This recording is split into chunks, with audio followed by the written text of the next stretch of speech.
নির্বাচনকে টার্গেট করে বিএনপি বিরাট ঘটনা ঘটানোর চেষ্টা করছে। স্বয়ং স্বরাষ্ট্র উপদেষ্টার সরল স্বীকারোক্তি শুনলে আপনি চমকে উঠবেন যে কি ঘটতে যাচ্ছে। ব্যাখ্যা করে আপনাদেরকে বোঝাতে হবে দর্শক কি ঘটছে, এবং এটা জাতির জন্য জরুরি সতর্কবার্তা। আমাদের সবাইকে সতর্ক হতে হবে। দর্শক, জাতীয় নির্বাচনকে টার্গেট করে সীমান্ত দিয়ে ঢুকছে অবৈধ অস্ত্র, স্বীকার করলেন স্বরাষ্ট্র উপদেষ্টা। এখন প্রথমে আপনাকে বুঝতে হবে যে আওয়ামী লীগ দেশে আছে কিনা, থাকলে কোন স্ট্যাটাসে আছে। আওয়ামী লীগ মূলত পালিয়েছে, ভারতে পালিয়েছে। ভারতে বসে যতটুকু ষড়যন্ত্র করে পারে। আর দেশে যারা আছে, মানে ভারতে পালানো আওয়ামী লীগ দেশের যাদের মাধ্যমে ষড়যন্ত্র করবে তারা বেসিক্যালি এখন পালাতক, দৌড়ের উপর। তফসিল ঘোষণা করার পর অপারেশন ডেভিল হান্ট ফেজ 2 এর ভয়ে তারা ঘর ছাড়া, এবং প্রচুর গ্রেপ্তার হয়েছে, অনেক হাজার হাজার আওয়ামী লীগ গ্রেপ্তার হয়েছে জাস্ট তফসিল ঘোষণার পরই। একদম ইউনিয়ন ছাত্রলীগ পর্যায়ে নেতারাও অ্যারেস্ট হয়েছে, জেলে আছে। সেই জায়গায় এই সরকার আওয়ামী লীগের বিরুদ্ধে যতটুকু পদক্ষেপ নিয়েছে, আওয়ামী লীগ কোনো সুসংগঠিত অপরাধ করার সক্ষমতা তারা রাখে না। এজন্য দেখবেন যে দেশে যত চাঁদাবাজি, যত অপরাধী, অস্ত্রবাজি, অবৈধ অস্ত্র, গোলাগুলি, এগুলো সব বিএনপি করছে। এই জন্য 5 আগস্টের পর থেকে যত হতাহতের ঘটনা, এগুলো সব বিএনপি রিলেটেড। কারণ বাজারে চাঁদাবাজদের পিটিয়ে কারণ বাজার ছাড়া করেছে ব্যবসায়ীরা। সেই চাঁদাবাজ কারা? যুব দলের, বিএনপির।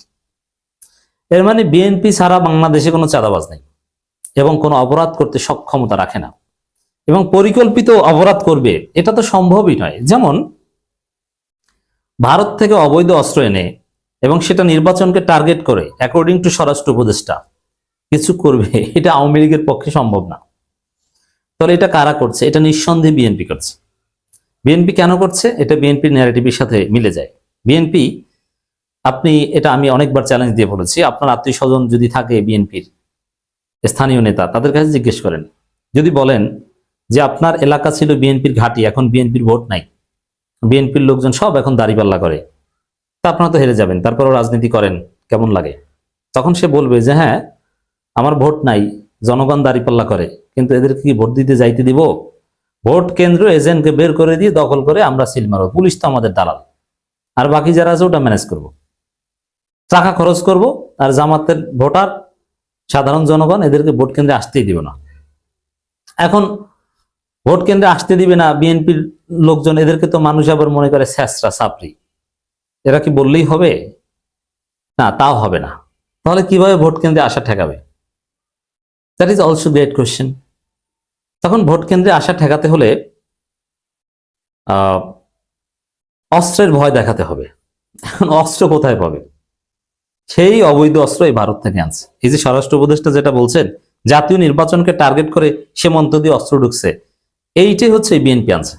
এই অস্ত্র দিয়ে কি করবে? ভোট কেন্দ্র দখল করবে এবং মানুষকে দেখাবে, এই দেখো অস্ত্র, ভোট দিতে যাই না, গুলি করে দেবো, দাঁড়িপাল্লায় ভোট দিবা, ঘর থেকেই বের হবে না, ভোট দিতে যাওয়ার কোনো দরকার নেই। এবং আরো দলিল আছে, বিএনপির লোকজন অনেকে দেখেন না যে একদম ঘোষণা দেয়, স্পষ্ট করে সরাসরি ঘোষণা দেয়, ঘোষণা দিয়ে বলে ক্লিয়ারলি যে দানের শেষে ভোট না দিলে পিঠের চামড়া থাকবে না, দাঁড়িপাল্লায় ভোট দিয়ে যেন কেউ ঠিক মতো বাড়ি ফিরে যেতে না পারে। ওই সন্ত্রাসীদের এই প্ল্যান বাস্তবায়নের অংশ হিসাবে ভারত থেকে অবৈধ অস্ত্র আনছে। আর অলরেডি আপনারা দেখেছেন, আরো মিলে যাচ্ছে। সার্কামস্টেন্সিয়াল এভিডেন্স নেন, আনন্দবাজারের রিপোর্ট, দিল্লির বন্ধুত্বের ভরসায় দেশে ফিরেছেন তারেক রহমান, খালেদা পুত্র। দিল্লির বন্ধুত্ব কি? দিল্লি তো পালিয়েছে। দিল্লি এখন ইউনূস দিল্লিকে কঠিন চাপে রাখছে, ধোলাইয়ের উপর রাখছে। বরং বাংলাদেশে সংখ্যালঘু নির্যাতন নিয়ে ভারত কথা বলবে কি? ভারতের সংখ্যালঘু নির্যাতন নিয়ে ইউনূস সরকার এখন ভারতকে চাপে রাখছে। প্রয়োজনে কূটনৈতিক সম্পর্ক থাকবে না এই কথা বলছে। এতটাই চাপে রেখেছে যে ভারত ওসমান হাদির 2 খুনিকে নাকি গ্রেপ্তার করেছে এবং তাদেরকে ফেরত দিতে রাজি হয়েছে। এটা উপদেষ্টা রেজওয়ান হাসান সরাসরি বলেছেন যে ভারতে থাকলে ফেরত দিবে, এবং একদম শুটার মাসুদকে ধরতে ভারত পুলিশ নাকি সারাশি অভিযান চালাচ্ছে। এর মানে ইউনূসের চাপে। তো ভারত তো এমনিতেই পিঠ বাঁচানোর চেষ্টায় আছে, সেখানে ভারত খালেদা পুত্রকে কি এমন উপকার করবে? উপকার করতে পারবে এই অবৈধ অস্ত্র দিয়ে, যাতে ভোট কেন্দ্র দখল করতে পারে। এছাড়া অন্য কোনো উপকার করার জায়গা নেই। অতএব এই যে অবৈধ অস্ত্রের কথাবার্তা যেগুলো শুনছেন,